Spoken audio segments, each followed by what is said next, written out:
Hi everyone, we're Skylar and Elaine, and our case presentation is on a 26-year-old returning female traveler with a severe headache.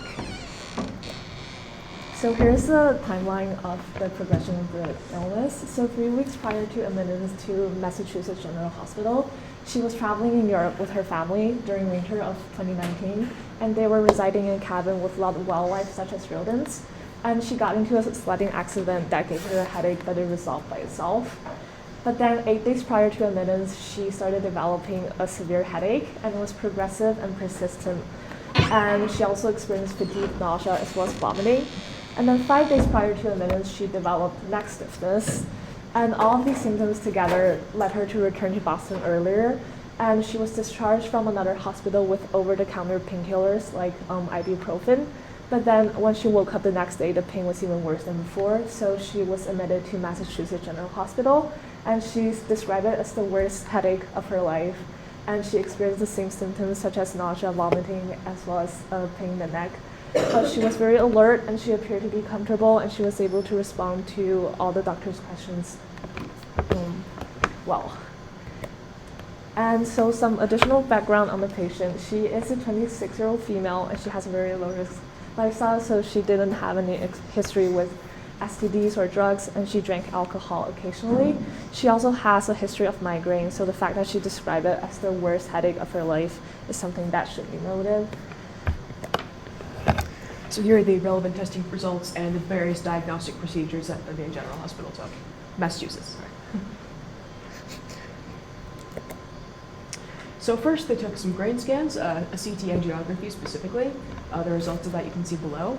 They had found that there was no intracranial hemorrhage, infarction, or any mass lesions.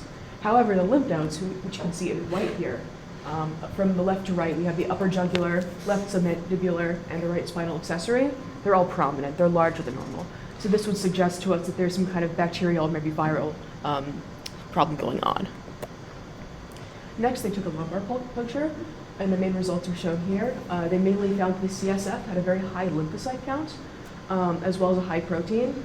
It's more than 20 or 40 times bigger than what it normally should be, as well as there was a low glucose level, about half of what it should be, and neutrophilic cholestasis, which means that there is higher white blood cell count than normal. Here, all of these things often show clear signs of meningitis, but they could not be sure yet. So here's a very long differential diagnosis, but it tends to actually be very straightforward in the end. Firstly, they consider bacterial meningitis, which makes sense given what we know now, considering she presented with headache, fever, and stiff neck. However, it often comes with an altered mental status, which she did not have. As we'd seen before, she was very clear-minded and did not appear ill in a way we would normally see with bacterial meningitis. As well as this, there were no marker neutrophils in her screening, so this really didn't make sense for the entire diagnosis. Next, here are all the other things they considered, which were limited primarily by a negative test. HSV, enterovirus, VZV, and HIV all came up with negative tests in the blood. Tick-borne arbovirus and Lyme didn't make sense for her, and she also came up negative. She didn't have any risk factors for cancer, autoimmune conditions, or mumps. So this also did not make total sense given her history.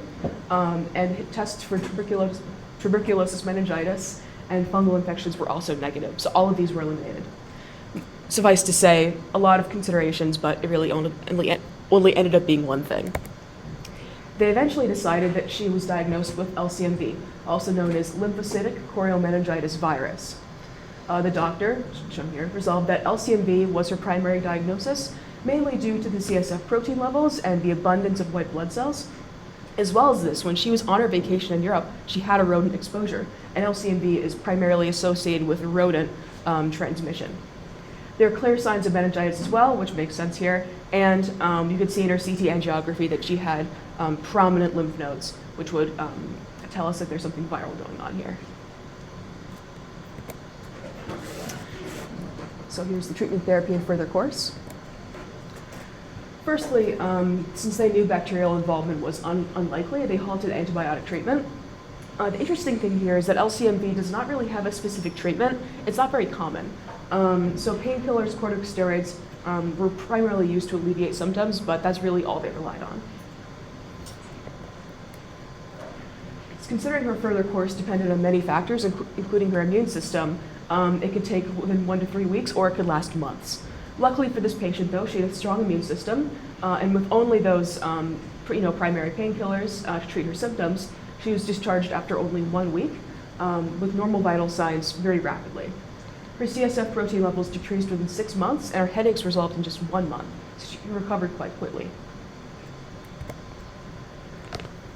So because the case was more straightforward than others, we decided to talk a little bit more about what LCMV is and its relevant clinical anatomy and cases.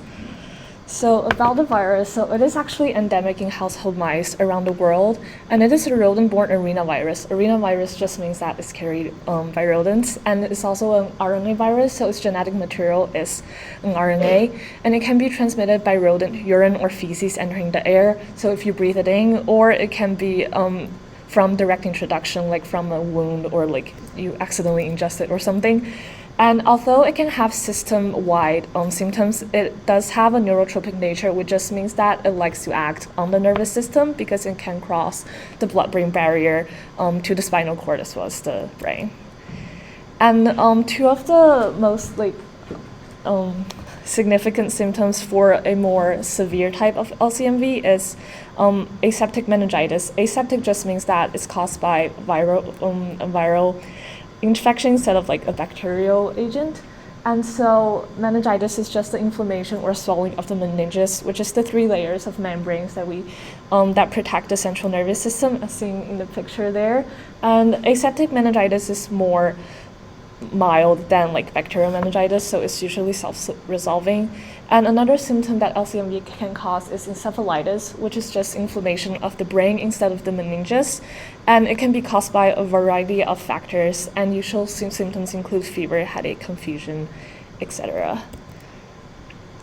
And so about 5% of the population has been infected, but a lot of people don't know that they've been infected in the first place because it's usually asymptomatic in about a third of the patients, or it can cause moderate self-limited illness in healthy people who are not immunocompromised. So what happens when people who are immunocompromised get LCMV? So this is from another case that discusses an organ transplant that happened in the year of 2011. So the donor was a 13-year-old female who had type 1 diabetes, so she was more immunocompromised than the normal patient. And she showed up to the emergency department of a hospital displaying signs such as vomiting, cerebral edema, and possible meningitis. But she was declared brain dead on the 2nd day of admittance, so they did not have time to perform tests such as a lumbar puncture on her. And the family said that they built a recent extension to the house that she lived in, and rodents were seen to be there. And despite knowing this, the hospital gave 4 of her organs, such as the left kidney, right kidney, liver, and lung, to 4 patients who were all female. And as can be seen here, 2 of the patients died, and 2 of the other patients survived. And LCMV infection signs from reverse transcription PCR and immunohistochemical testing were found in the girl's tissues as well as in the organs of all the recipients. So this was definitely an LCMV case. And as can be seen here, there are signs of encephalitis, for example, in the right kidney recipient, as well as possible encephalitis here.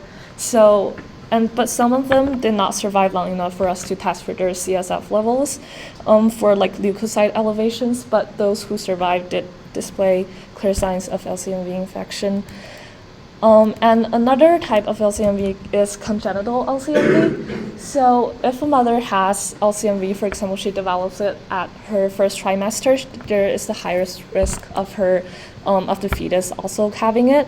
And all the children born who get congenital LCMV, they get vision impairment, but some of them may just have difficulty seeing, while others will have complete blindness.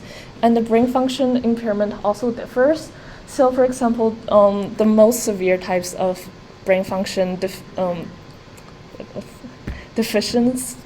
defects include severe mental retardation and epilepsy, as well as something called encephalomalacia, which is like just seen by the asterisk here, which is basically the softening of brain tissues. And These arrows here point to paraventricular calcifications, which is just the buildup of calcium near ventricles, and is usually a clear signs of mental impairment.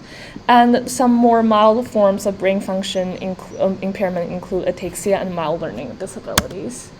And here's another picture. This is a healthy child, and this is a child with congenital LCMV. And you can see that here, like the gyri and sulci are clear in the cerebral cortex, but here the child has like no gyri and sulci, which is like very devastating. They hardly have a brain.